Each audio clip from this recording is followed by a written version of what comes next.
Uh, Later in that verse, I say she sees a full moon and cannot resist. She only believes in what she knows exists. While I dream of church choirs and bright synthesizers, she sees that moon up there. She knows that's real, but my fiance is, an agnostic of sorts when it comes to religion and God and those beliefs. On the other hand, I am still a practicing Roman Catholic. I don't go to church anymore. I will be the first to admit that, but it's kind of outlining our differences in thought there. And sometimes I'm kind of just admitting in a conversation I might, or if there's a lull in a conversation, I might drift off and start thinking about church choirs, synthesizers, different sounds, different songs in my head, and trying to lay the groundwork to get those out later. Um, in the third verse, I'm saying we're now floating pollution, a blatant problem, a hidden solution. We were on a cruise ship, and when you're on a cruise ship, um, I read recently that each day the output of a cruise ship is equivalent to 1 million cars in terms of carbon emissions and pollution and things like that. And that really hit me. One thing I say by the end of that first part of that verse is, just like, oh, I'll just let the booze hit me. Um, I don't think there's necessarily bad individuals on cruise ships, uh, but I think it's an atmosphere where it's all instant gratification and instant pleasure, and I think that can bring out the worst in people. So it's not necessarily the worst type of people on a cruise ship, but it can definitely bring that out of the people on board. And I kind of felt that in myself, but we also found refuge. We had gotten lucky and found this balcony room where we were able to just sit, have some wine that we brought on board, and gaze at these stars and, uh, really set the scene for, a romantic evening, but inspiration for this song too, which was amazing. Um, and then in the second half of the third verse, I kind of, as I had written these, broken them up into like two parts. It just helps me see it better while recording and things like that. um, yeah, I said I'll just let the booze hit me. If heaven is up in the clouds, I hope that somehow it comes down to provide uh, the rapture to cleanse this disaster. Just thinking more along the lines of, that the pollution aspect of being on a cruise ship really hit me hard. I just almost felt a guilt. We had won the cruise, we had gotten it relatively free. We had to pay for some fees and things like that and our food and drink on board.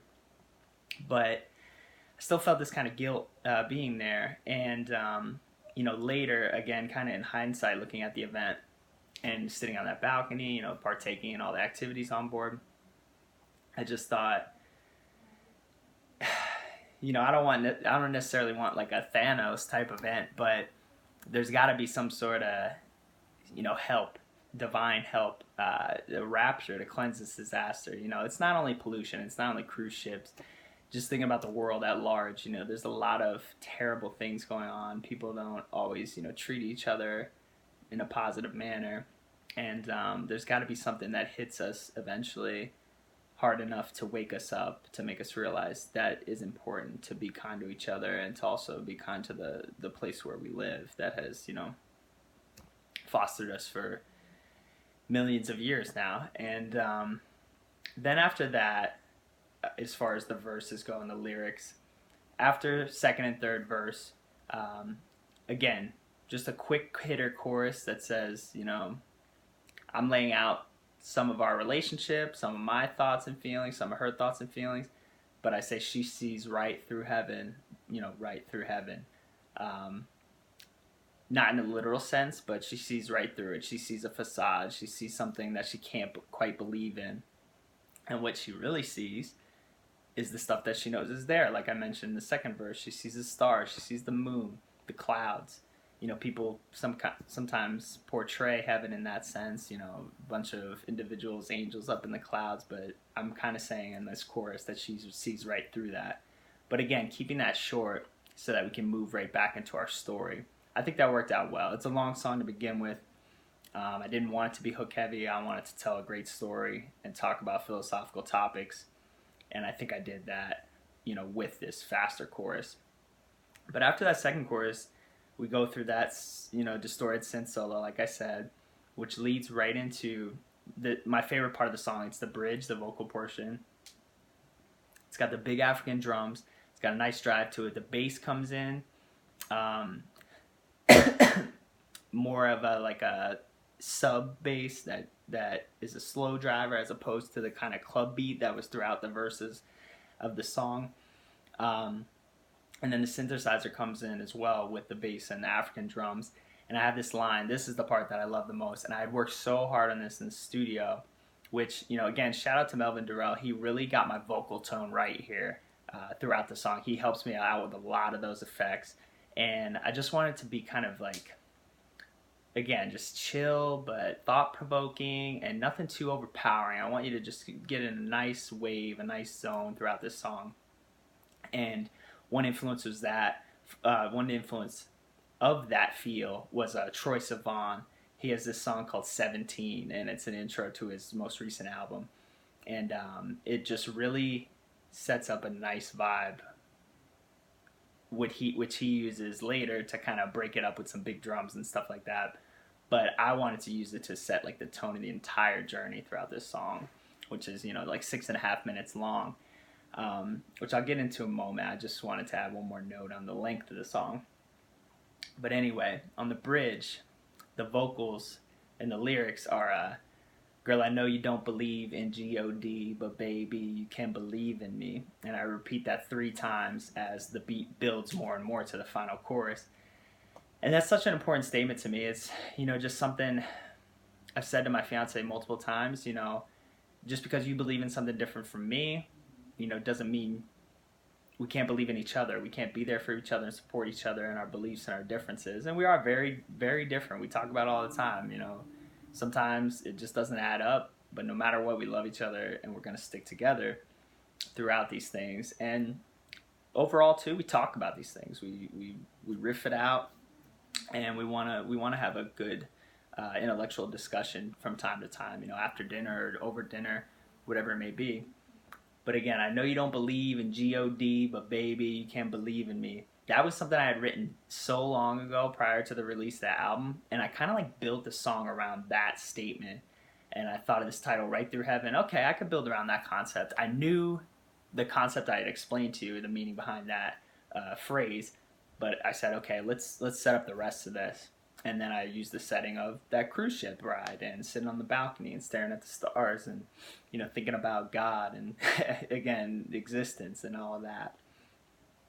But after that, it goes into one final chorus where I actually, excuse me, I actually have a nice background vocal that I added that's real high, kind of put it back in the mix, but just to add a final powerful punch. And then that fizzles out. And we go into the very last outro line of the song, heaven ain't above and it ain't behind you. Look no further, because it's inside you. I almost wrote that and just thought it was, a clever thing to say. I didn't really know what I meant by it, but, it's not necessarily what everybody believes is up there. It's not in your past and things that you're worshiping or dwelling on or, can't get over. It's inside you, you know what I mean? It's what you make of the world and what's around you and what you believe in and your philosophies. And because, at the end of the day, we're talking about things that we don't fully understand or can't prove, and the only people that can are gone now and can't speak to us anymore. It's one of the most mind-numbing things about being a human being. But, that's what I believe, and I think my fiance and I, despite our differences, can agree on that much, We're talking about something we have no definitive knowledge of.